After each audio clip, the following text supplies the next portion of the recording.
Welcome to Whole Lot of Wolves, episode 8 of season 4. We're your hosts. I'm Joshua Buckley. I'm Paul Page. Joining us again, our social media extraordinaire in the Washington, D.C. area, Mr. Danny Paletti. How's it going, Danny? Better every day since Saturday. And one of our favorite guests from Charlotte Wolves FC, Mr. Brian Donley. How's it going, Brian? Great, guys. Good to talk to you again. Yeah, nice talking with you. And boy, oh boy, you picked a good show to be on, huh? I know. Normally you pull me on after horrible, depressing losses. Everyone says that though, so it's really so I'm not alone. It's been really hard to get guests. I think I did the double on Leeds last year. I think it goes on after both Leeds games last year. So yeah, this is a big departure. That was the big joke with Teddy Ely earlier in the year, was he's always on after bad losses, and we actually got him on after a win. But I tell you what, if the podcast had been recorded after last Tuesday, it would have been miserable. Blowing a 2-goal lead to Ipswich Town, just looking awful. Ended up, getting eliminated from the League Cup because of it. Oh, Wolves fans not happy. Saturday comes. We don't have a chance. We certainly didn't think so. And then lo and behold, in typical Wolves fashion, we look awful and draw against Luton Town. We lose to Ipswich Town and then beat the number 1 team in the world, Manchester City, 2-1. Guys, let's break this game down. It started off really interesting, Paul, with the formation itself. I was quite pleased to see that. I think just you had a feeling that something was going to happen. He looked to be more solid, and I think a lot of us kind of felt that 5 at the back made a lot of sense. And to see that may have reassured maybe some in the team actually, and gave confidence to a few, like Kilman, for example, that got that protection around him, maybe Dawson. And you could start to see that within that side there were distinct people that were given very specific jobs, and as the game went on, that became really apparent. So putting that firm foundation in place, I think, put us on a really good footing to give at least Man City a game. And Brian on the other side, our big-eared villain, Matheus Nunes. He started, didn't last for very long because he's soft as Charbon, baby. Matheus Nunes, what did you think of the reaction, getting booed every time he touched the ball? It really seemed to fire up the crowd. I know. I was curious whether that would fire him up or fire up the fans and fire up Wolves more, and it definitely was the latter. He did not look sharp. It looked like he wilted, and I was listening to, I think it was the fan cast afterwards, and I think it gave us an extra bite. The crowds were on it, where if they hadn't started and we had a flat first 10 minutes, that whole crowd would have completely deflated, and it would have been a bad scene. But I think it gave them something to really focus on, and that kept the crowd really fired up in the early parts of the game, which honestly I think helped. I think it helped the guys to stay confident and say, hey, we can get this, we got it. And I was a little worried early on, Paul, because Matheus actually had a chance to go for goal. He ended up passing it and a little bit off target, but game could have changed severely if he gets that goal in, right? I think it's just that whole perfect storm of negativity, that the feeling going into that game that everything was going against us. And wouldn't it have been our luck that he gets one chance and maybe a shot from out the box and it gets a lucky deflection and trickles in? And that would have been typical, and just as a way you might have expected this game to go. So to have them really do a number on him, and I think Brian's totally right that the crowd did an awesome job, and I hope both of the team and the crowd feed off each other in terms of knowing what each can do in those types of situation, because I saw plenty after the game that resembled similar atmospheres to some of the Nuno heydays. And that was what it was like at times when you weren't worried about a top four team coming to town, because you knew that a Nuno side could give them a punch on the nose and send them away with their tail between their legs. And that often happened. So to have that feeling back, even just on a smaller extent maybe, but just to have it back and seeing what we can do if everyone rallies and comes together, it was great. But seems we're on the subject to Nunes. It's a good time actually for a no stupid question that came in, because it's Wolfrunian Dan Wilkes on X, and he said that lots of commentators from the game were talking about the Molineux crowd's reaction to Nunes as the pantomime villain. So he wants to know, is the pantomime villain known here as a term in the US? That's the first part of his question. I had to look it up. I had to look up pantomime villain. It makes sense. I mean, out here, it's just kind of, he's a villain, not necessarily a pantomime villain. Yeah. So I wonder what fancy words for it, Paul. Yeah, Paul, what constitutes a villain from a pantomime villain? Yeah, like the pantomime elements kind of made up that it's not really a villain.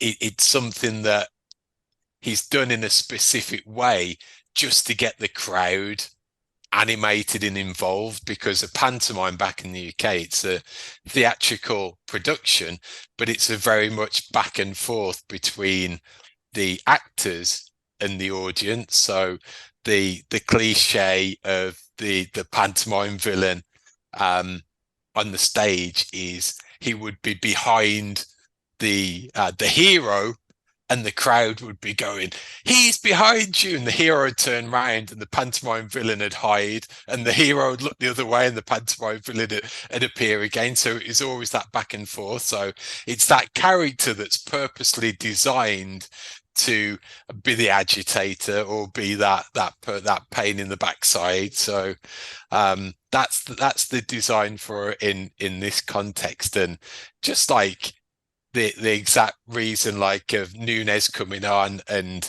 Jack Grealish, Nunes coming off, Grealish coming on, he takes exactly the same role because that's what he does. He's an irritator. He gets under your skin. You want nothing better than to get one over the bad guy. So that's where the villain and the pantomime element comes into it. I think Americans are just more mean-spirited, I guess, and we don't have pantomime villains. We have assholes that we cheer or that we like root the one there'd probably be like Scrooge, who was the villain but ultimately turned out to be good. All I can think is like LeBron. LeBron would probably be the best description out I feel here. like it's rare in American sports, but it still happens sometimes where you have like a rival player, even if the team isn't a rival, just a player that you don't like. Maybe they always play well against your team, and they sort of wind up the crowd, and then the crowd winds them up, and it sort of like goes back and forth like that. It happens, but it's not as big a thing as it is in like British soccer. Yeah, so I would guess like football-wise, American football-wise, probably like Aaron Rodgers, Terrell Owens. Those seem like guys that would fall into there. Guys, as I like to say, those people have punchable faces. Yeah, very Manu accurate. Ginobili for the San Antonio Spurs, punchable face. Matheus Nunes, punchable face. Yeah. But I'll say, I think Grealish is an irritator because he relishes it. He's a heel, where Matheus Nunes is just irritating. I don't think he relished the idea of being a heel. He was just out there getting pelted, and I don't think he liked it the same way that Grealish does. Very much so. Then there was another part to that question, right, Paul? Yeah, he goes on. He asks if we're the pantomime villain, who is your Wolves principal boy arch nemesis? Does that mean the good guy? Yeah, yeah. So yeah, they're the hero. I think it's got to be João Gomez in this case because they were constantly battling. And even though, I mean, it's so funny because it's like a lesson in that like sort of sports psychology of like when it's your guy, it's fine. So like there were plenty of bad tackles that João Gomez made, some of them on Matheus Nunes, but you're like, oh, this guy's blameless. Like, he's just out here fighting for the team. Yeah. It's guys like Dennis Rodman of the NBA. You hate him unless he's on your team. And I definitely feel like João Gomez is going to get that reputation, and not his antics. Like, he doesn't have over the top antics, but he's tough. And yeah, he had Matthias in his pocket. The other one, Paul, you can talk about would be Pedro Neto, who, my God, I am sorry. All the Neto slander I had at the beginning of the year. Dear God, that is old hot takes exposed right there, man. He's been awesome. And he did it again, Paul. And even though that went down as an own goal, I mean, just a phenomenal run. And he's blowing by everybody. It almost looks Adama-esque with how he's able to beat everybody, no matter which side he's on, the left or the right. Yeah, again, it was great that particular move came down the right hand side again. So not his ultimately potentially favored side, but if he can cause that much trouble and give the opposition something to think about from both sides of the pitch, then it offers some tremendous versatility and a real headache for opposition coaches to think about moving forwards. But I'm holding back just slightly on this. We'll probably come on to it later, but the more I think about it now, and the more I look back at Gary O'Neill's comments about how he set up for it and how they played for it, it was probably done with a distinct purpose to have him out on that side because he was up against Ake, and Ake, I love Ake as a player, but he's not a natural left back. So if he had the opportunity to really put him to the test like he did, and he's certainly not the slowest, but to keep up with Pedro Neto at full tilt, you're gonna have to be doing something special. And it was really poetry in motion that he put the afterburners on, great control.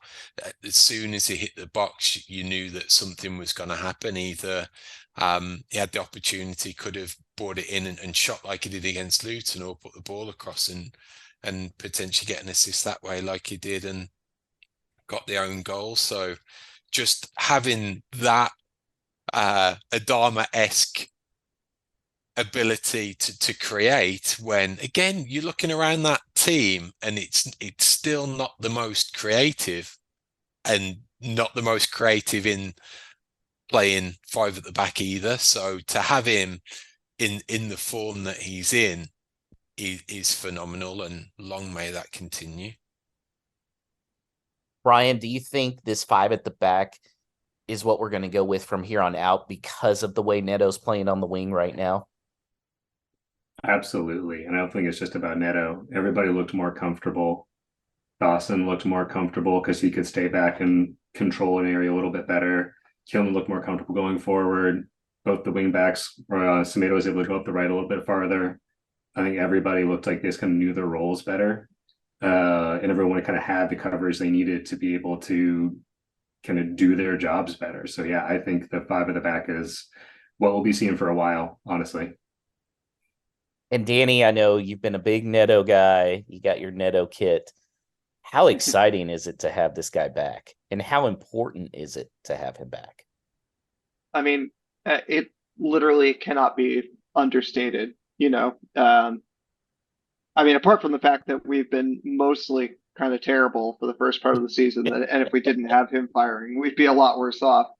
But having him back to his best is so important. Also, just in terms of the team sort of morale, that there's someone out there who's like constantly putting in this work. It's been growing. I think it started slow we'd have to remember that he was mostly ineffective against Everton, where we got our first 3 points, until he put in a cross for Sasha to hit off his shoulder or whatever.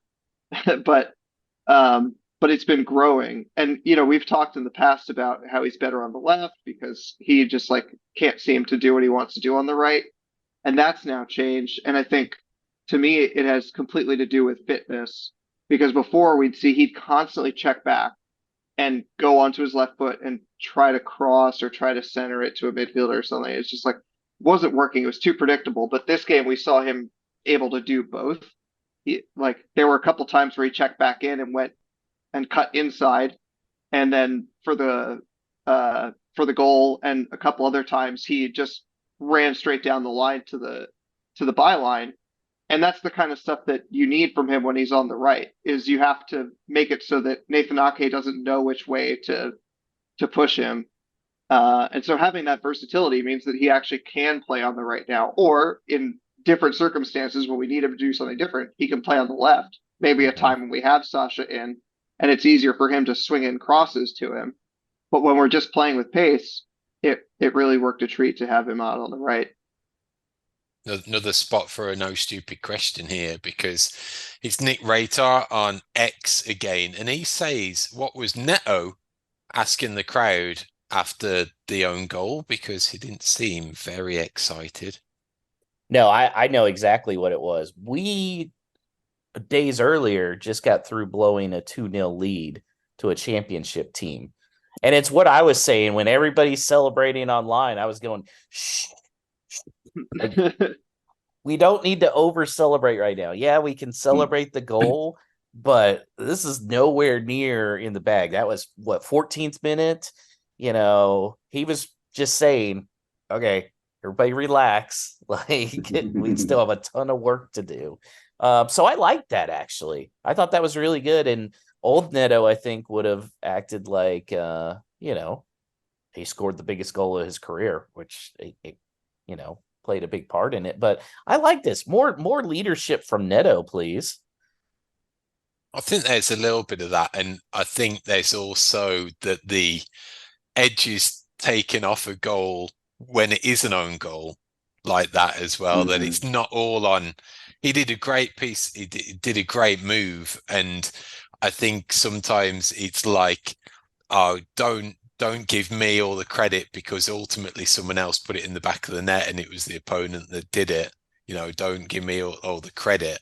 I think there was an element of that as well. Or it just could have been after the previous week when he did those million celebrations against Luton. It's just like, forget it, I'm not doing anything. So yeah, and that probably played a part in it too, right, Brian? Just not one to look awkward. I mean, I think we all thought, okay, we scored against Luton, like that should be the game, and it wasn't. Yeah. And he was probably the most frustrated out of everybody after that game. No, I think your call there is a really good one of just like, hey guys, we have a lot more work to do. We were saying though, my first thought was, we don't talk about no hitters. Talk about no hitters. Don't jinx it, guys. Man, there was so much chatter going on, like, oh, we're gonna do this and everything, and I was like, shut up. 15th minute. Oh yeah, we watched us go one up on Liverpool and absolutely demolish them for 45 minutes and then lose 3-1. So yeah, I even after that first goal, I was like, we're still gonna lose 4-1. Yeah. Well, but they took a 1-0 lead into halftime.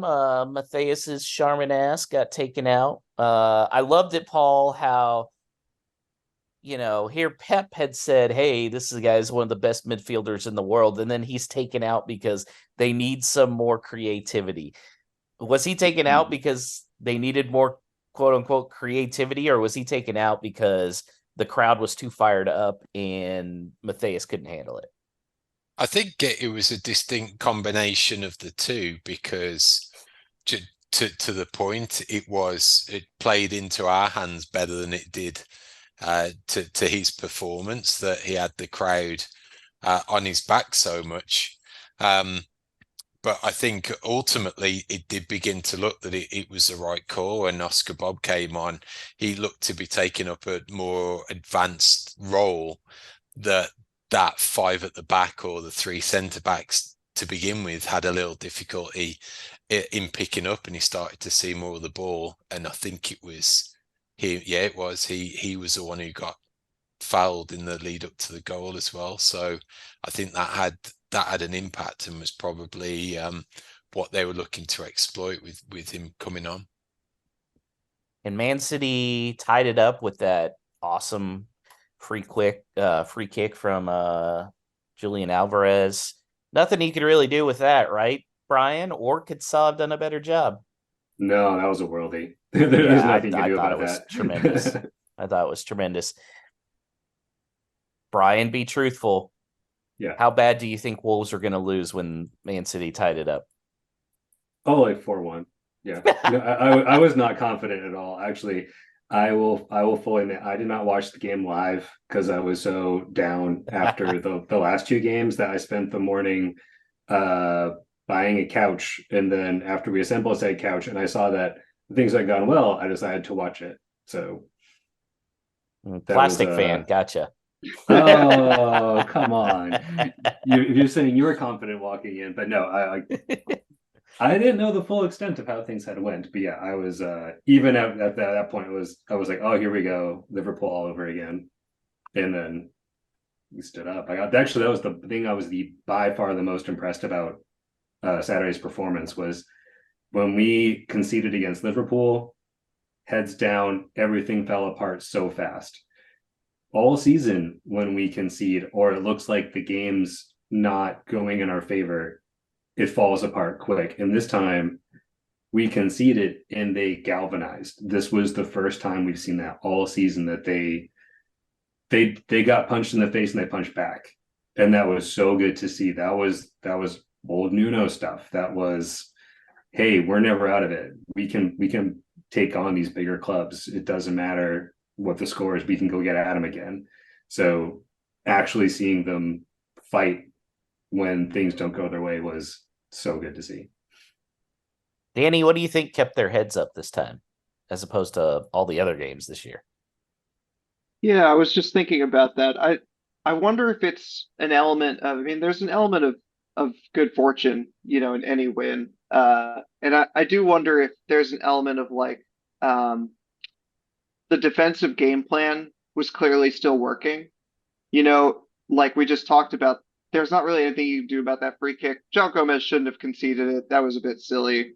But apart from that, there's not a lot you can do about it. But our overall game plan, which we now know is like, very intentional. Gary O'Neill set us out in a certain way for Dawson to sort of man mark Holland for the most part, and Tony was sort of man marking Foden. All that stuff was still working and frustrating them. And so from a viewer's perspective, myself, I sat there for the next 10 minutes dying inside thinking that we're going to concede more. But slowly the belief grew even in me, where it just seemed like, well, we're still doing the right things defensively so that they're not finding it easy. Whereas like the Liverpool collapse was much more like chaotic. So like maybe it was that for the players, they saw that the defensive plan was still working, and maybe City finds a way because they have amazing players, but if they kept doing what they were doing, they'd at least have a chance. Paul, how good was it to see the players not drop their heads? Tremendously, just because after having such a shitty week with that Ipswich result, that could have been just another dagger, that you do so well again, but boom, you let an equaliser in, and there it goes. So just, I think a lot of what Danny said really stands true, that it just seemed there was that little bit more solidity there, more of a solid game plan, more of a belief that if we can just execute on the basics, then we're going to be okay. And I even think that executing on the basics, meaning if we'd have got a point, that would have been a great result. And I think they would have taken that. So if that would have continued and would come out there without a loss, I think probably O'Neill would have took it, the team would have took it, and took some momentum from that as well. So to take it one step further and get the winner was pretty awesome. How awesome was it, Paul, that the guy who scored the winning goal was the Korean guy after Pep had disrespected him? Again, that's such a so un-Wolves like thing to happen. That's the opposite. You know, if O'Neill had said that about the opposition player, that's the opponent that would have scored against us. You know, it seems like it's always the way that it happens to us. So I just think it's brilliant, and he's a player that's just getting, at the moment, he's in the right place at the right time, and the career arc that he's on now, that what we've seen him on is phenomenal, and he's one of the first names on the team sheet again. He's another playing for another manager that, when fit, he's a starter. So they see something in Wang, and it's not just the goals that he offers, but it's the work rate as well, and that's standing true. So again, it's tricky not to get too excited about it, just because you don't know if those elastic band hamstrings are going to snap again. So it's just like, just cross your fingers, cross your toes, cross anything else that can be crossed on your body to keep him fit and build on this form, because he's got more goals than he did last season already. If he carries on this form, you could be looking at 10 to 12 goals for the season. That's just like the type of player that you want, and suddenly turns that, what was it, £12 million outlay, just looks like a snip if he carries on in this vein of form. And at the same time, it's a nice success story. He's a good success story. It's good for the fan base. It's good for the global audience. You know, that he's a nice guy. There was stuff after the match that he sticks around, sees the Korean fans, doesn't leave until everyone's had an autograph or a photo. All of this good stuff. It's the exact type of player that you want in a Wolves kit. So long may it continue. You know, it may not be typical Wolves to have that kind of hero, but what is typical Wolves is that, of course, the social media team had a plan, and I saw Josh Peach, the video producer at Wolves. He reposted his own handiwork, that TikTok that they did afterwards, just which chef's is kiss. amazing, of course. But he posted it with the comment saying, "I was hoping for a He-Chan goal." That's exactly the kind of thing that would happen. Is that, like, if the social media team has a plan to play a certain angle, that thing is going to happen. It's just like with the Forest thing last year, with the playtime is over thing. Like, as soon as that happened, it was like written in the stars that He-Chan was going to score at least once.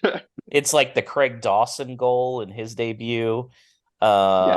And João Gomez. Like, in fact, Danny, we were having a back and forth on Twitter as far as what was the best social media player reveal. And the fact that there are so many choices just really speaks to the brilliance of that social media team. Like, they're the best in the business. And I don't feel like we're being homers saying that. Like, they're brilliant. They really are. Yeah. So, Paul, we need to work on getting one of those guys on the show. That'd be awesome. I bet Josh would do it. I think he would. Yeah. I mean, we're fans of the work. Brian, not to be left out on the lead up to that goal was Cunha's really fancy side foot pass back to Hwang after the first shot was deflected. I mean, it seems like he's not scoring goals, but he's making an impact. Oh yeah, absolutely. Yeah, when I saw that ball come back to him, and just the awareness, because he needs to score too. Like, he's begging for a goal, but the fact that he said, "No, there's my teammate," it was able to pick him out with so much awareness to get that there was fantastic. I was actually thinking about this earlier. With the own goal, And that Cunha was coming in on it. If the ball had gone over and he had scored that as the first goal, but obviously Ruben Diaz would not have allowed the own goal. I'm really curious in the sliding doors of how that would have changed the rest of the game, because Diaz was crap. And I think he was trying to come up for most of the game, trying to overcome that own goal. And I was really curious kind of how that would have changed anything. This is a great spot for a no stupid question, actually, that was emailed in to hello@wholelotofwolves.com by Drew Breyer, because he said, I love Cunha. I bought his jersey for my son. I love his speed, his tenacity, and his ability to dribble, but he's not a goal scorer. If we ever get one, what do you think happens to Cunha? Playing more as a central attacking midfielder, or just keep on looking for goals from Wang and Neto? Do you think Gary O'Neill will ever play Cunha with Fabio or Kalajdzic, who can't seem to get any run of games these days for a reason? So is that front three, Wang, Cunha, Neto, the way forward? Yeah, I think that's interesting, because when Cunha has started with Fabio, it hasn't really worked. And even though Cunha seems like somebody that has the skills to be a number 10, for some reason, when he's in that spot or in between the 9 and 10, he just, it doesn't seem to fit. So I don't know. I mean, you have to ride the wave as long as it's going, right, Brian, with those front three? Yeah, I agree. Because that's the thing we're all wanting to see. I would love to see like a 4-2-3-1 with him at the 10 and Sasa up top. Yeah, but I'm with you though. I don't know why it doesn't really work, because like you see all the pieces should fit. He picks up the ball deep. He likes to carry it in. He can pick a pass. But yeah, maybe I don't really know why it hasn't really like clicked on there. My guess is if the partnership started working and they did click, it would click really well. Like you said, like the attributes are all there. This is one of those like FIFA partnerships. When it works, it's going to work beautifully, but it hasn't clicked yet. Yeah, maybe someday. And then, but I do stand behind though. Right now, it'd be hard to get a front four because we're not going to be a team that's going to win 4-3. So I think we need to work more on 2-1s than 4-3s. I think the one thing about the forward three of Wang, Cunha, and Neto is work rate. And I think we put out there either today or yesterday was Cunha's heat map. And the actual, all over the place, even as that central striker that, you know, the force nine, whatever he's playing, he's everywhere. So if you're getting that from him, even if he's not got the output in terms of goals, if he's impacting the game, if he's getting assists, if he might not getting on the end of it, but if he's contributing that way, then I think we can see it for a good while if the goals are coming from elsewhere. And I think I can't remember if it was Hobbs who said it or Lopetegui, but pretty much they mentioned right at the outset of him signing that he was looked at as a number 9. So do we have to start changing our perception now of what a number 9 is in this particular formation? And could he be that? Like, I hope he is, because I've got that feeling that he's a great player to put all that hard work in. It might not come off with goals, but if he went on one of those crazy runs and slotted one in, everyone would be creaming themselves, and then it could happen again, and he could go on a run like that, and it could just be highlight reel after highlight reel, very much like the Diogo Jota days of you've got this talent on your hands, and just now that he's done it once, he keeps on doing it, and look at the talent that we've got on our hands. So it could really be exciting if it clicks for all three of those guys at the same time. Well, and I think a big part of it here is going to be the more Neto keeps this up, he's going to start drawing more double teams. He's going to start widening the defense, and that's going to leave more space for Cunha in the box to do something special. I mean, that was when Adama and Raul were really going, was because you had to focus so much on Adama on the outside. It opened up a lot more space for Raul. Now, Raul was also spectacular with his head, but in his aerial game. But I think I think the goals are going to come as long as Neto keeps up this form.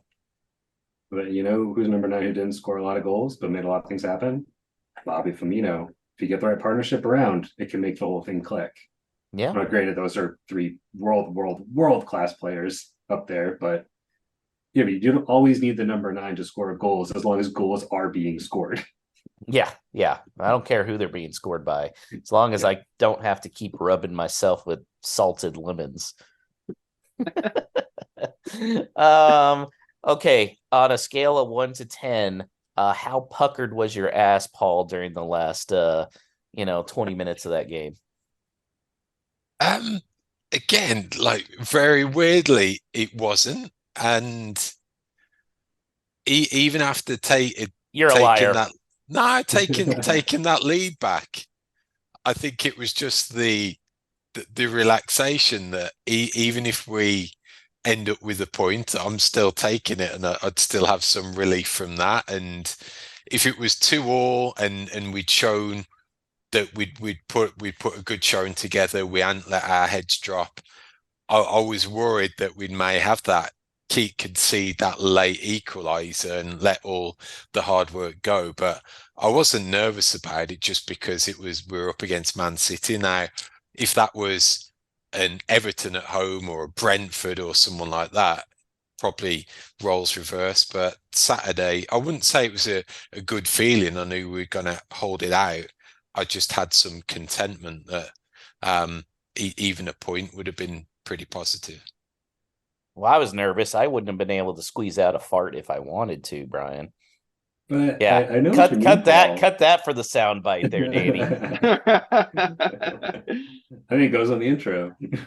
But I know what you mean, Paul, because it was like they didn't look like themselves the whole game. Like you kind of figured at some point they would just pull out of third gear and just go to the races, and they just never looked comfortable. So even, I'm not going to say I felt comfortable on the 75th minute, the 85th minute, but it was never, oh my God, this is going to go so terribly. Oh, my whole day's going to get ruined here. But you already knew the result when you were watching. I never said Brian. I knew the result. I knew it was not 4-0 when I turned it on. But even to that point, he did the basics and had some opportunities. But even Sarr wasn't pulling out worldly after worldly or anything like that. It was competent saves, like that one he took from distance from Kyle Walker. Like good save. He pushed one away that was a good opportunity. I can't remember who that was off. We had the one from Dawson clearing off the line, but it wasn't like the back line was really being peppered and Sarr was being called into action all the time. So there was some solidity about them, which was good. You want to know the best way to know how solid the defense was that game? Did you hear Tony Gomez's name mentioned once? How about Phil Foden? What, maybe once? Even Haaland. I didn't hear Kilman's name. Dawson, the only time you heard his name really was when he cleared off the line. Like, normally those guys have been the story as far as like, what are you doing? You wouldn't have known Tody and Foden were on the field because they were never mentioned. And that's good. That says right there that Tody did his job. And he's got to start from here on out. Even if it's 4, he's got to start. So Paul's a liar is what we found out, because he said he wasn't. I don't believe you at all. So there were a lot of choices. Who was the man of the match? We got Neto, we got Huang, we got Tody, who I just brought up, even Semedo, perhaps, Paul? I'm going for Dawson. I'm going for that opportunity. I think right on 6 minutes when it came flashing across the box and he got in front of Haaland and got in front of him, knocked it away from the corner. So you had that, which was probably a certain goal. You had the clearance off the line. That's your 3 points right there. So that's where the man of the match comes from. And just to have someone like Erling Haaland, who like physically abused us last season, just to absolutely pocket him for 90 minutes, you just got to give it him for that, in my humble opinion. Brian, who was your man of the match? Honestly, I'd have to agree because I mean, he's literally one of the best players in the world. And as you mentioned, they barely talked about the only time they talked about Haaland was to talk about how they aren't talking about Haaland. And that is 100% up to Craig Dawson. And Craig Dawson is not been that good this year. So Yeah. to be able to pull that out, to go from where he was to where that was exceptional. And I think he deserves praise for that. Danny? Yeah, might have to make it a clean sweep. Wow. If you haven't watched Match of the Day from Saturday, do yourself a favor because Micah Richards waxes lyrical on Craig Dawson, who he knows personally.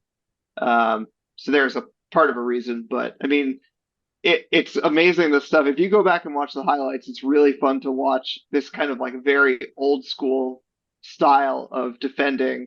There's one in particular that I love. I want to bring up when we're talking about this, which is that there's like a pass out to the right. It's not going to Holland. It's going to like someone who could then pass to him, whether it was Foden or maybe Walker out on the right. And it's clear that the ball is not going to really get there. Like we're going to intercept it or something. The play is being broken up. And even though the play is like clearly dead, there's like a collision between Dawson and Holland ends up down on his knee. And it's just like, it's one of those things where it's like, you're never going to call that as a foul because there's not really like an opportunity that Dawson made him miss because the play is already dead, but he's just letting him know he's there. And I mean, it's funny. It's hard to like say that it was so good because like we said that people weren't talking about him, but he like Holland put up his like third lowest XG in That's that crazy. game. Yeah. And look, Craig Dawson is going to be limited in many other ways. If we want to play with a higher line, if people are running off the back, he's going to be very limited and he's going to be exposed. But he was used perfectly in that game and he played his role perfectly and he kept the future Ballon d'Or winner, future Golden Boot winner quiet all day. So You know who my man of the match is, guys? It is the 12th man, and that is no. the Molineux crowd. I really think they made a difference this game. They got in Nunes's head early because he obviously was hearing everything. I mean, it's pretty easy. He's got good receptors.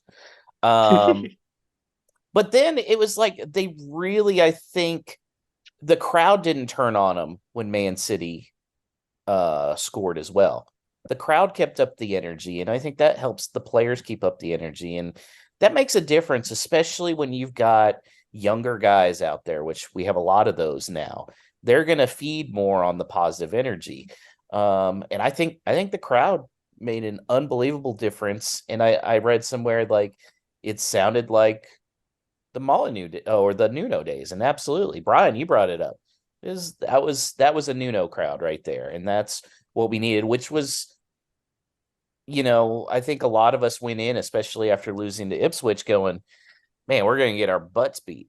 But you couldn't tell that from the crowd from the very beginning. They were in it. They were in it the whole time. So, bravo, Wolverhampton. Bravo.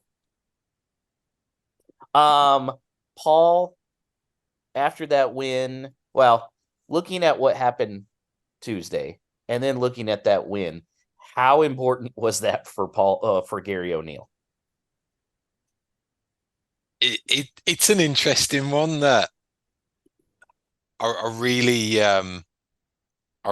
hope that all the positive signs were there and everything, but there's still a part of me that it's still early days, that there's a lot of unknowns, he's still inexperienced. There's a part of me asking myself, well, is it some way easier to set up like you did against Man City and pull out a result like that? because even the shittiest team in the whole league will still get that one result a season or two results a season, and it'll be a shock. I'm probably overly negative here, but I really need to see it proven in those tricky games, like what will be a Sheffield United away or a Brentford at home. So that will be the real measure for me, because I'll come back to it when he said, "Oh, we knew how Man City were going to play and set up."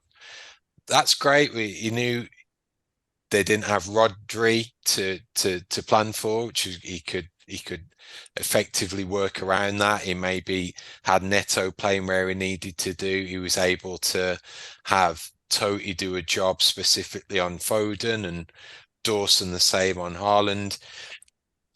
Is he going to have that opportunity every week to be that specific against the opponent? So that's the thing for me. I hope it's positives. I'm not knocking it in any way, and I really felt proud for him and pleased for him after the game and his immediate post-match interview. And he was asked, "Well, is it your best win of your career?" And he was like, "Yeah, pretty much. I beat Liverpool for Bournemouth, but Manchester City, champions of Europe, best team in the world, it probably is." So that was great to hear, and pleased for him, and great to see him smile and have some personality to come out as well. So I think as far as that goes, I'm hoping it's a step in the right direction and something that can be built upon. And actually, I think it's going to be another test for him on Sunday to see if this momentum can be carried forward. Yeah. We have some O'Neill no stupid questions, Paul. Yeah, Todd DeWitt. This is another potential tomato one for me anyway, because he says, since good old Gary got his tactics right and served a lot of us with a slice of humble pie, myself included, what other types of pie would you eat to celebrate a victory? So my potato is the favorite of mine being, is it pecan or pecan? It's pecan. Well, Pecan. see, Oh. just between us. So that's my go-to. However you label it, that's I'd eat that celebrating a draw, never mind a victory. I think I have to eat a lemon pie, right, guys? That's Yeah. right. That's a good Sprinkle some salt on it first. Sprinkle some salt. I don't have to rub this on my body though, so that's good. Yeah, I do love a pecan pie, whatever. Pecan. I'll go out I'll pick something more out of left field because victory is so sweet. I'll say a shoe fly pie. If you've never had that, it's kind of a Pennsylvania Amish country thing. Shoe fly pie is basically just a pie full of sugar. It's like made of like brown sugar and molasses and a bunch of other things. And it's just like basically every different form of sugar baked into a pie, and it is better than it sounds. So it sounds And like go a figure pecan the pie without the Amish. pecans. Yeah, the Amish would come up with the most boring name for a pie. That makes sense. Shoe fly.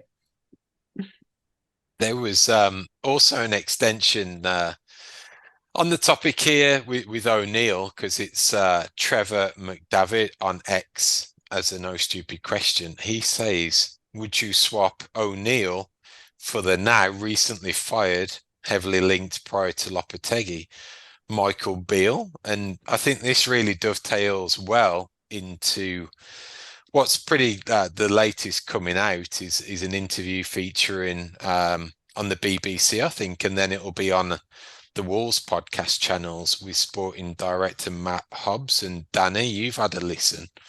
Do you want to delve into a little of the topics covered on this interview with Matt Hobbs? Yeah, sure. I've got my notes here, but they're not all composed, so forgive me if it's a bit rambling. I'll just start by answering the question and say no, I would not swap O'Neill for McBeal. I don't have any particular knowledge of Beal beyond just the news reports that came out when he was linked with us. But I think that the thing that comes out with this Matt Hobbs interview is something they really wanted, is like a young, very hungry coach. I think what goes along with that is really wanting to be here. And even if I'm sure things could have been different, and I'm sure Mick Beale would have been very happy to be coaching a Premier League team and whatever, he'd be happy to be here. I just think like that, something that Matt Hobbs is trying to get at is like that relationship with the fans. He wants the players and the coach and the fans to all sort of be on the same page of where we are, pushing from the same place. I think if the fans didn't believe that Mick Beale was really here with the best intentions, like he's just like an opportunist, then I think it wouldn't work. So anyway, to this interview, yeah, I had a little bit of time to listen to it after the fact. And clearly Hobbs also did, like Paul said, the Wolves Weekly or whatever. And I imagine he says much of the same stuff in that. But basically there's kind of a theme throughout it that, he clearly really admires Lopetegui, likes him a lot, but that Lopetegui, sort of similarly to Nunes, had this vibe. This is my read on it, but that Lopetegui and Nunes sort of took a step down from a situation where they could be in the Champions League potentially, and maybe as a consequence weren't quite as hungry as they could have been because they felt like they were kind of doing Wolves a favor. And so, I mean, he wasn't calling anybody out like that, but he talks about it in terms of, Gary O'Neill being the right guy because he's hungry. He's young and hungry. He's probably, a bit unfair to be fired by Bournemouth after the job he did. And Matt Hobbs was really impressed with Gary O'Neill's presentation of them when they were searching. But, it aligned with what was supposed to be a strategy that it seems like they would implement next year, which would be this sort of like getting in these younger, hungrier players, the Enzo Gonzalez's, and obviously João Gomez fits in that too, even though he was an earlier signing. But these people who are like, making their first move to England, they're really hungry to succeed. And same thing with Gary O'Neill. He's very young in his managerial career. He may have good ideas, but he hasn't tested them all out yet. But he's got the same kind of desire that the players would have. Whereas, like, does Lopetegui really have the same desires as like a João Gomez? And it's not about like lowering the club's sights. Like, I'm sure João Gomez would love to be in the Champions League, but I think that for a player like him, he'd be excited that we moved up a few places. That if we finished 8th, that would be a huge accomplishment given our current situation. And I think Gary O'Neill would feel the same way. Whereas like Lopetegui's vibe at the end of his reign was, that he really wanted to be pushing for Europe. And whether you agree with Fosun or not on this, and I think reasonable people can disagree about it, but, Lopetegui felt like, well, I want to be back so that we can push for Europe. And the response, whether it was Hobbs or Jeff Shee, was that we can't do that.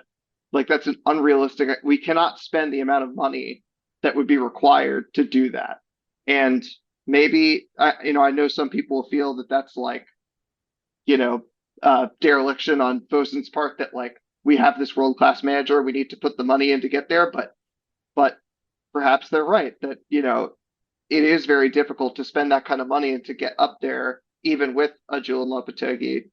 The other thing is that came out through this, I think, was definitely that he at least presents that he has a very good relationship with the players. The players really like him, Matt Hobbs, and they come and talk to him. And so he really wants them to all be aligned. And they seem to have like a lot of buy-in to what Gary's doing. And that he thinks that there's really something special with Gary O'Neill, and hopefully he, keeps developing throughout the season.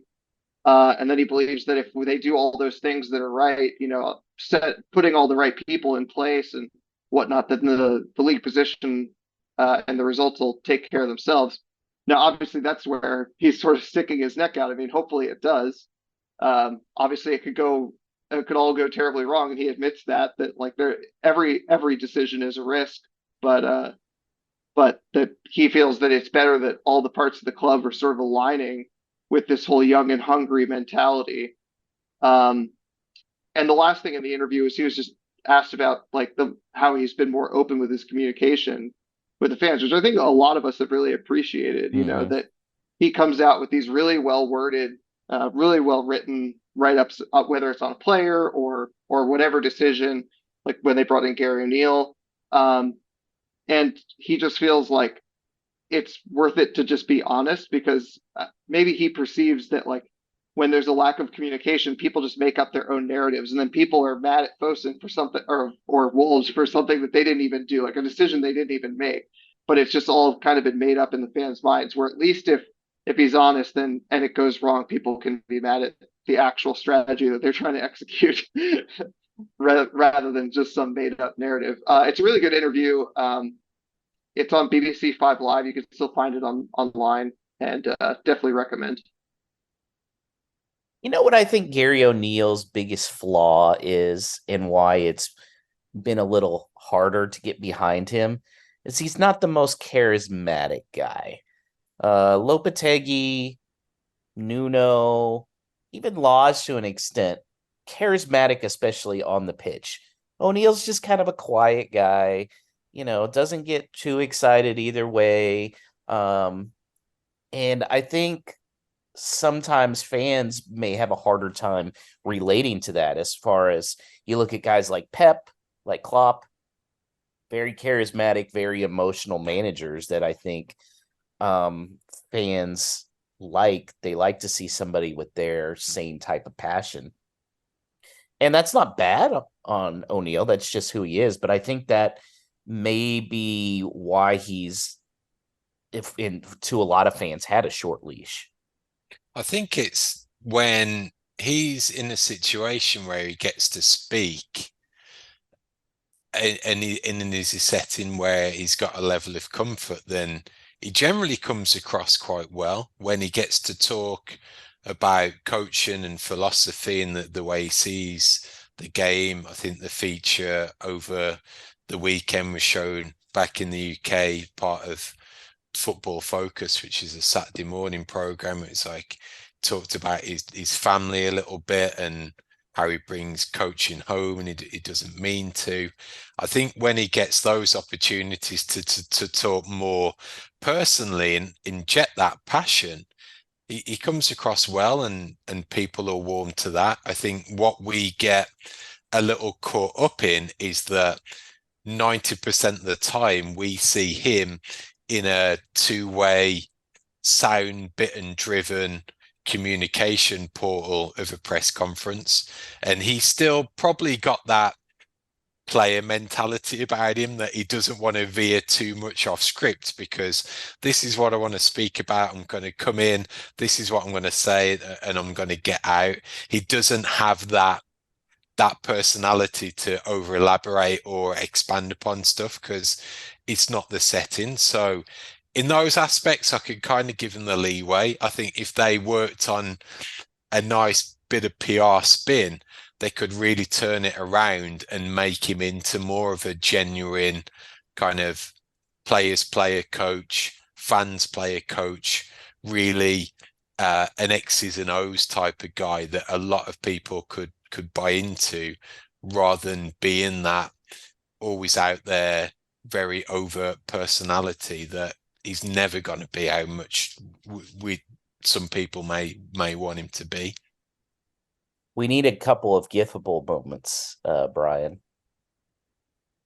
Yeah, it's true. I mean, you're definitely right, Paul, that he doesn't have that the kind of larger than life personality. Once you can feel like you can just feel someone walk into a room like Nuno does, or like Klopp does, or those bigger personalities. But yeah, I mean, I think Dana, you kind of put in there that it's one of those things where if a good process can breed good results, and if the good processes are there and the outcomes come out, people like him, because the good process is what people want to see. I mean, ultimately, when I started following this club, it felt like it was well organized, well run, that there was good process, what makes you feel like the lows won't be as low because they'll always have a plan. Might have been wrong about that, but But it makes it feel like, at least now it feels like things are, if everyone's rowing in the same direction, that there is a plan, that, oh, if something doesn't go right, the idea was right, just something out of our control went wrong, or that we can still work around it. So yeah, I mean, I think hopefully people give them some time and they'll go to appreciate it. But yeah, I think it'll hopefully be something that fans will grow on. But yeah, I can understand why people are not quite as over the moon for him quite yet. And I think he did have the plan that he stuck to against Man City, but I also think then you go back to earlier in the week and he did not have a plan when we blew that lead to Ipswich. Like there was no plan to try and get that game back. It was more of a shell shock. But you know what? Hey, maybe that was a turning point. Maybe that was a turning point as far as, okay, maybe we got to do stuff differently. And I felt like the substitutions were a lot better on Saturday. It's just, you can't play scared. That's a big part of it too.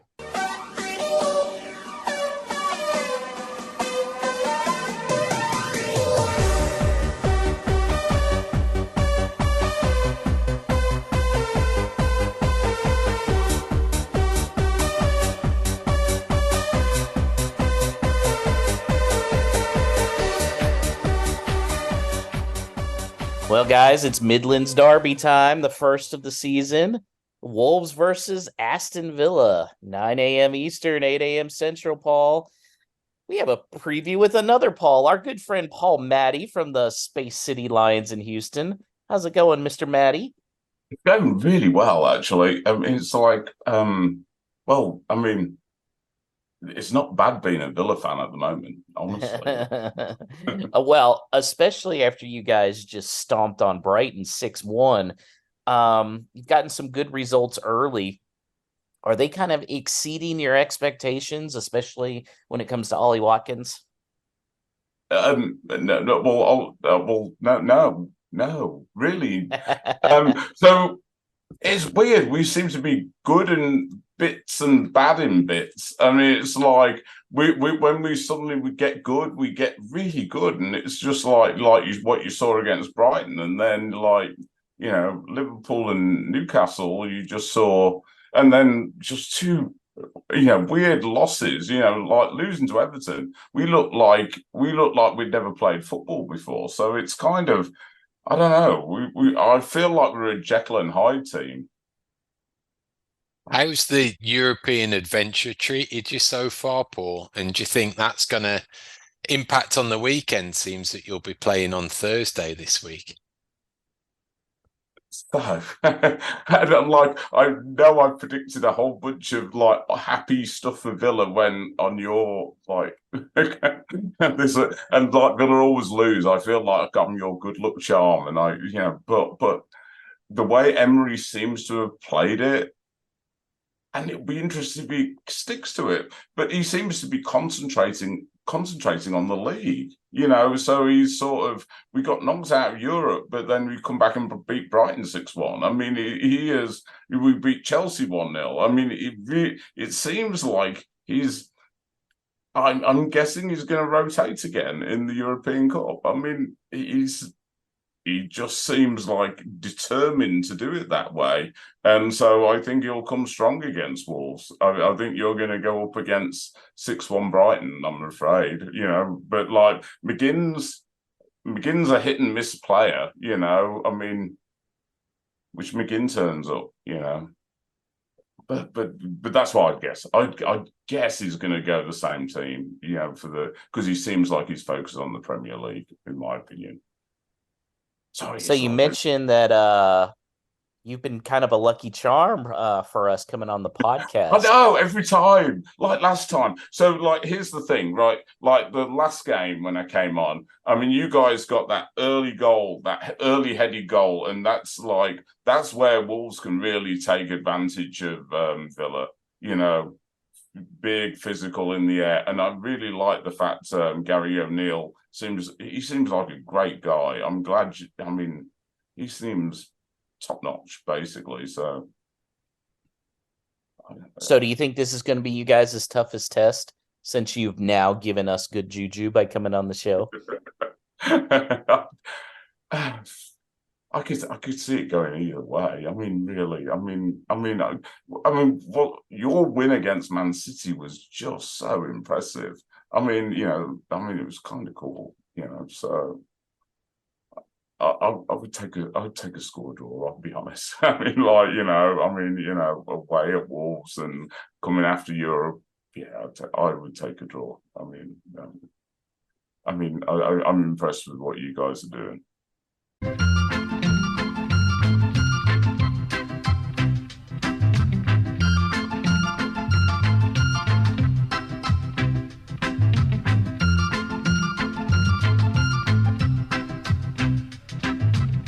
Alrighty, that was Paul Mattey once again on for Aston Villa. Always good to have him, Paul, especially since he gives us good luck. That's right.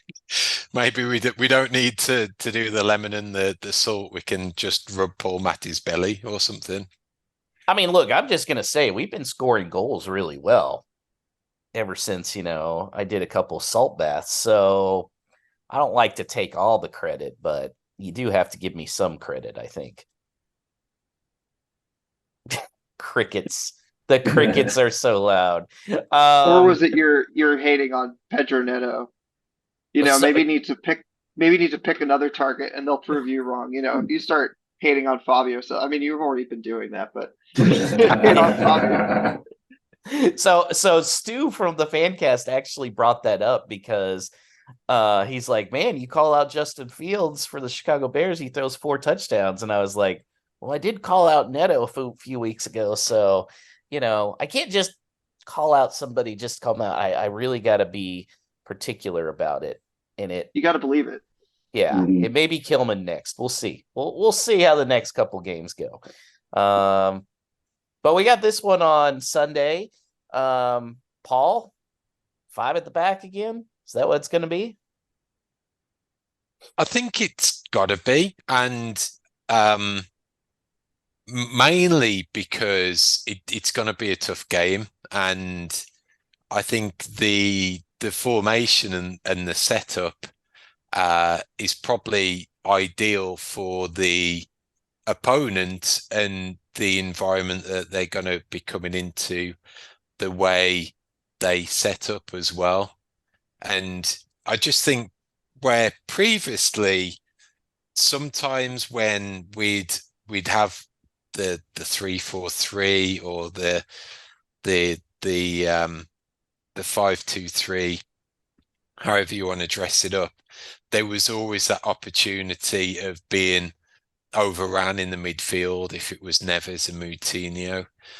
Now you've just got that sense that if it's Lamina and Gomez, they're gonna be like a couple of just pit bulls in there and going after everything and ball chasing and harrying people and really chasing it down. So I think for that in the middle of the park for a derby will serve us pretty well. So if you've got that, the solidity at the back, because they've certainly got some informed players, add into the fact that you can do all of that and still have some attacking output with the likes of Neto, Cunha and Wang.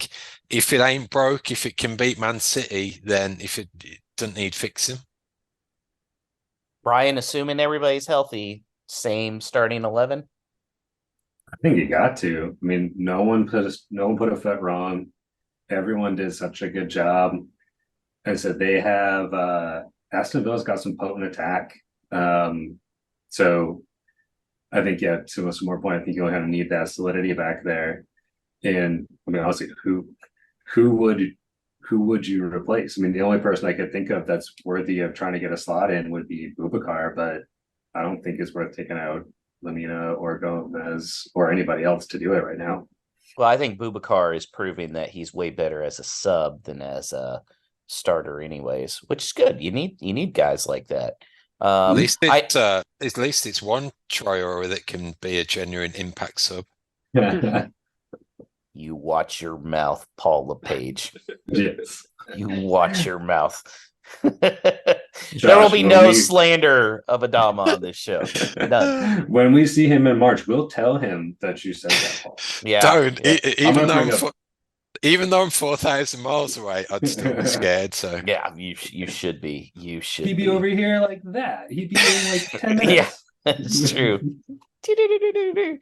I am glad we don't have to worry about any more Bentley over Saw talk. Not only did Saw get the contract, but Bentley looked positively god awful against Ipswich. So that should be the end of that conversation. So yeah, I'm with you guys. There's nobody I would make a change with right now. I feel like that was, I think too, with that 11, that was our best 11. Like especially in form right now. You could say, all right, well, Fabio's got the talent, maybe a little more talent. And what are we going to do with Bellegarde once he comes back? I don't know. Isn't it funny, Paul, how sometimes these suspensions turn out working for us in weird ways? Like when Neves got suspended last year. yeah, Kind of got there's to an try some stuff.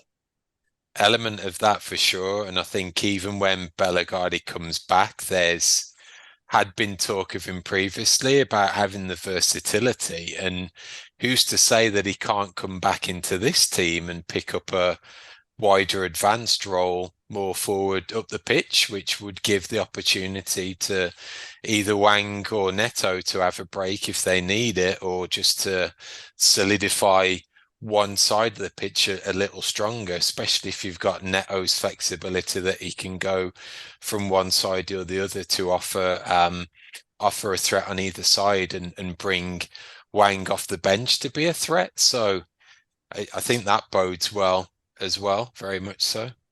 So let's hear some predictions, guys. Last week, we got no points. None of us. We all stunk. No points on any of the games. So we've already got our great producer Alex Patakis's prediction. He predicts a 2-2 draw. Danny, what say you? 2-2 sounds pretty appealing, to be honest. I mean, we always seem to do well against Villa. I don't know what that is. It is nice to be someone else's bogey team for once. So I don't know. I'm feeling cautiously optimistic. I think 3 at the back's the way to go. I think we can hopefully stifle them. And we saw just the way that if you do play sort of a high line and play out of the back, you can get punished by Villa the way that they did against Brighton. So I think if we do a similar game plan, it's not going to be exactly the same because Dawson's not going to be man marking someone like he did with Holland. But I think I can feel somewhat optimistic about this one. I'd like to believe that we get another 2-1. I'll say. You don't think he'll be man marking Ollie Watkins? Ollie Watkins moves around too much. I think that's the difference. Holland pretty much stays in the box, and we are so camped out back there. But I think we'll be pushing up a bit more. So you don't want Dawson having to run all over the field trying to cover Ollie Watkins. All right, Brian, what's your prediction? Ooh, it's tough, this one. Okay, because I'm with you. There's definitely some guys on Villa that make me nervous. Like Diaby and his speed make me really nervous. John McGinn works so hard, but he is really inconsistent. And like this, like I'm gonna be riding pretty high on confidence. But after beating up a Brighton 6-1, if I were a Villa fan, I would be nervous about the come down off that, and that you want to think that, oh yeah, we're going to go and just bowl everybody now because we got this huge win, but it doesn't usually work that way. So I think it'll be tight. I think it'll be physical, especially because their midfield's tough. Man City's midfield last week was not physically strong. And our guys are strong and their guys are strong, and it's going to be a battle, and I think it's going to be close. So I'm probably going to put in a 1-1 draw. Paul? I've got a little pessimism, just that it never works. Yeah, it never works the way that I want, because the opposite. I think, well, we drew a result against that type of opponent. I just think that the Villa are due a result against us at Molineux, but I'm just hoping that we'll feed off Saturday's performance a little better. A derby always throws it up a little bit. You have to factor the dynamics of that into it. So I won't be overly negative. I'll say it'll be a draw, which will be a better result for them. We'll cancel each other out. It'll be 0-0. Nil. So we have a 0-0, 1-1, and 2-2 draws. Man, I was thinking draw 2, but I don't want to do that if you guys are all taking draws. But it is very interesting because you have two teams coming off huge wins and very different wins. But you know what? Man, Neto's got something going, man. He's got some magic going. And I feel a little more confident with the back five of the defense holding it down when they need to. Just so long as we don't play scared. So I'm going to say 1-0 Wolves. Is Neto going to score that goal? Neto will score that goal, yes. I'll tell you, if Neto scores on Sunday, or at any time, but especially if it's first, I think that crowd's just going to erupt. I just feel like he's put in so much work recently. The crowd are really in love with him right now. If he bangs in the first goal, the atmosphere is just going to get, the roof's going to get blown off. Yeah, absolutely. And I think it'll happen early, and then it's going to be a lot of butt puckering in the second half. Yeah. No Stupid Questions is presented by Esfuerzo Wines. Located just north of Santa Barbara, California, Esfuerzo Wines showcases passion and 3 generations of winemaking in every bottle. So whether you're celebrating a Wolves victory or winding down after a day at work, let Esfuerzo Wines transport you to the heart of California's wine country with every sip. For a limited time, head to esfuerzowines.com and use the promo code WOLVES for a 15% discount on your wine purchases. This message is intended for those of legal drinking age. Do not drink and drive. Excessive alcohol consumption may be harmful to your health. If you or someone you know is struggling with alcohol abuse, please seek help. Esfuerzo Wines reminds you to enjoy their products responsibly and in moderation. They've been sprinkled throughout the show, but now it is time for our formal No Stupid Questions segment. This is brought to you exclusively by Esfuerzo Wines. That's showcasing 3 generations of winemaking in every bottle. And for a limited time, head to esfuerzowines.com, use the promo code WOLVES at the checkout, and you will receive a 15% discount on your order. So in addition to those that we've already mentioned tonight, the following have been in touch either by Twitter or Xing us at WLW Pod, or on our Facebook, or by emailing hello@wholelotofwolves.com. And the first one we're going to mention is Stu on Twitter, and he asks if you could go back and choose a moment in time to start supporting Wolves, when would you choose? Obviously, the Fosun era is as good as we've had it, but are you curious about the 70s? The dark days, the 80s, or the perennial disappointment of the 90s? Look, guys, I'm a Chicago Cubs and a Chicago Bears fan. I've experienced enough disappointment in my life. I'm on my 3rd marriage. I can't, it's not. No, I started following at the exact right time. So I'm good. I'll keep that where it's at. If anything, maybe follow them a year earlier. But that's it. Brian? I agree though. I started following in the Premier League, so seeing the promotion would have been really cool. Not gonna lie, picking it up during the Bully years would have been really something. And then because Paul, were they in League One or Championship when Bully was there? Championship, right? Well, the Bully fairy tale story goes down to what is now League Two. So that's the 4th tier. So he went on to have 2 consecutive seasons of scoring 50 goals, which is just unbelievable, and that's what got him the England call up. So at the time, to have a player get called up to the national team that was going from the third division, effectively, which was like League One now, into the Championship, that was just unheard of. So that was a real fairy tale story. So if you were following the team through those promotions, seeing him as a local player getting goal after goal, week after week, all around the country, that would have been phenomenal. And that was 80, 86, 87, 88. My first game was 87. So I really wasn't following it as avidly as I was. So that was a special time as well, just because it took him into the England squad. He scored on his debut against Scotland, which is like the arch rivals, and that took him to a World Cup as well. So you had this player from like the lower tier against all these star players on the world's biggest stage, just absolutely unheard of. So seeing your face light up for telling that story just solidifies my answer right there. Bully years. Yeah, I have to be a bit boring and say that too, but it feels like such a cop out to say I feel a connection to Steve Bull because now I'm a Wolves fan and that's like an obvious choice.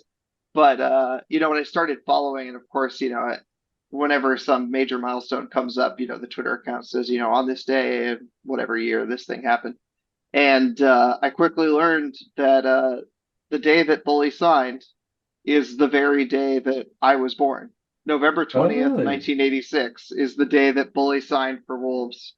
It was destiny. And that is the day that I was born. And so, I mean, yeah, that you can't make up that kind of stuff. It's just like Paul said, it's a fairy tale story, and it's also something that'll never really be equal just because the game has changed so much. No one's gonna score 306 goals for a team again, just because no one stays with a team for that long. Plus, he had the advantage of, completely outclassing the fourth and third tier. But yeah, I mean, and another part that can never be replicated is I don't think we're in an era anymore where someone outside of the top division can ever get called up, especially for a team like England, rightly or wrongly. I mean, I would argue that it should happen more often, but it's just never going to happen again. And that stuff is just, I mean, you can't top that kind of sports mythology. It transcends just the simple like wins that came along with that. The only other one from a more recent generation that was enjoyable as a fan and to go and watch was the McCarthy years, because we'd had all of that failure of the 90s when we had the money, we were always close, or something happened and we got let down, or we'd make a playoff run. We went up and went down with Dave Jones. The playoff fixture is great, but it was one and done. But that McCarthy team, it had a really good spirit about it, and it was really well crafted. It had some really attacking players, but it had some proper good, honest professionals like Carl Henry, Jody Craddock. It had a really nice blend. Then you had some great attacking talent like Matt Jarvis and Ebanks Blake who scored. So we were able to enjoy that team win in the championship and kind of pretty much dominate that league, which is great when you've had often years of being shit. To actually see us win is always good. And then we went up and it was a struggle, but we held our own and we had some really good performances. We did some good signings and it looked good. Ultimately, it wasn't prolonged. We didn't have that longevity, but for the time that we had it, that was a really good period to watch for those legacy fans like myself. Yeah, and I've always gathered there's a lot of heroes from that era. When I hear people, I mean, obviously from around my age, I suppose, or slightly older, they're like, that era produced a lot of players that people still idolize, like Ebanks Blake and that. Next up, Chase Branch muses on Twitter. How are you coping with the national tragedy of Liverpool being dealt a bad VAR ruling? Are you more tickled that people actually care when it's Liverpool? Oh, sorry. Are you more ticked that people actually care when it's Liverpool, or willing to hold your nose if this incident brings about some actual change? Man, they're such babies. It's incredible when we get screwed over by them. They kind of laugh about it, but when it's them, they're like, oh, but would they apologize during the game? Yeah, okay, that's old news. We've gotten that before during the game. So, Brian, Yeah, I'd say I think we're on PGMOL apology number 4 in the last 12 months, aren't we? at least. Yeah, no, that was funny. I think they it didn't is officially hilarious. apologize. In fact, they backed up their decision for the Luton penalty. They doubled Oh down on yeah, that one. Yeah. yeah. No, that one is absolutely hilarious. But Yeah, I mean will ever VAR actually be better? I mean, like, will it ever actually do what we want it to do? No, no one's ever I mean happy with it the officially. Liverpool debacle is actually really farcical, and honestly, I find it quite hilarious. Not Yeah. just because it's happening to Liverpool, but also because I mean, it's exactly okay. I'm going to go on a bit of a rant here. I knew this instantly when we finally heard the audio from the Onana on Kalajic non-penalty call, because like I mean we've all had our theories about why VAR sucks so much, but as soon as I heard that, I knew exactly what the problem was, which is that they trained these guys to use the technology. They did not train a process. Like, and I mean, this is going to sound real nerdy or something, but it's like it's all about good processes. I was just talking to my good friend who's currently watching his Southampton team try to get back in the Premier League and enjoying not having to deal with all this mess. But it's just like he is he's a vet. He's a veterinary surgeon, and so like in the medical field or the military field, it's all about processes. You know, when you hand someone a vial of something, when you hand someone a syringe, you say exactly what is in it. And it's just like the fact that they did not have a process in place, that when they're reviewing a thing, they're not repeating constantly what the check is for, what the field call is, all these things. That's the important stuff, honestly. And I'd rather have you have people who are trained in VAR, not necessarily referees, because the skills that are included in like being a good referee include, of course, knowing the rules, but also other things like handling the game and like not letting it get out of hand, not dishing out too many yellow cards early, talking to the players, whatever. These people who are doing VAR don't need those skills. They need to know the rules inside and out, and they need to adhere to those processes to the absolute letter so that these mistakes don't happen.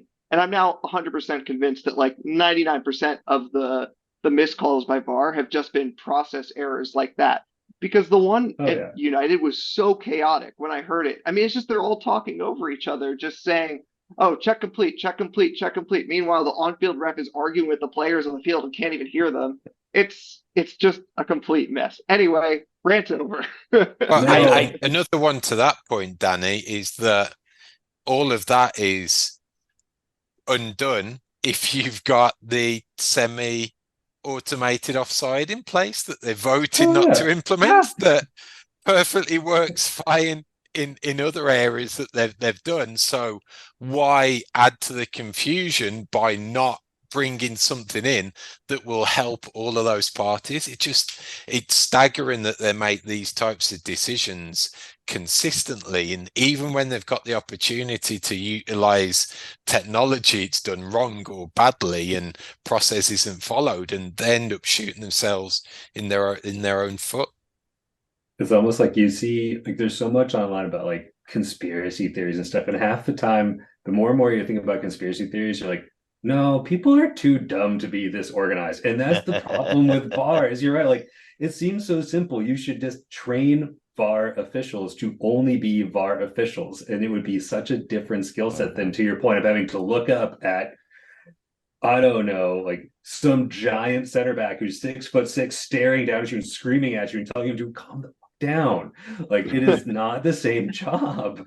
And I mean, people get so worked up about it because they're like, oh, they're rigging the league and stuff. We're like, no, they're too disorganized. The more you learn about Premier League, the more you realize it's just a bunch of dudes. And they're not most of them aren't very like organized about their jobs. It's incredibly frustrating.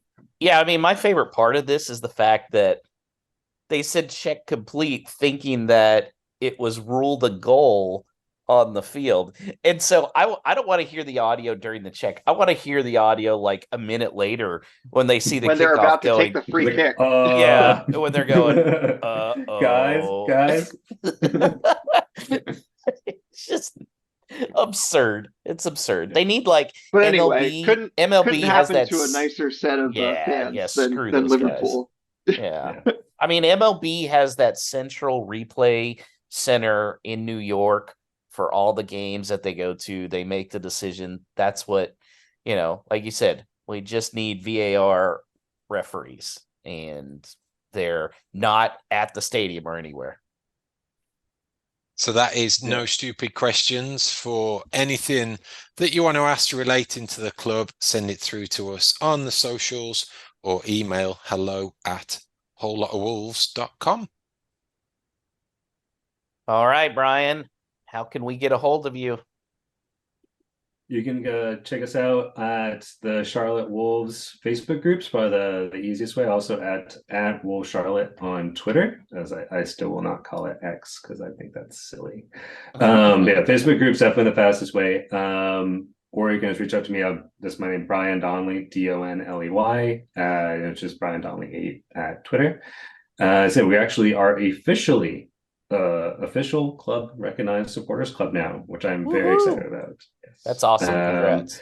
So you can also see us on Worldwide Wolves. I said we're probably meeting up for Bournemouth. I think will probably be our next meetup.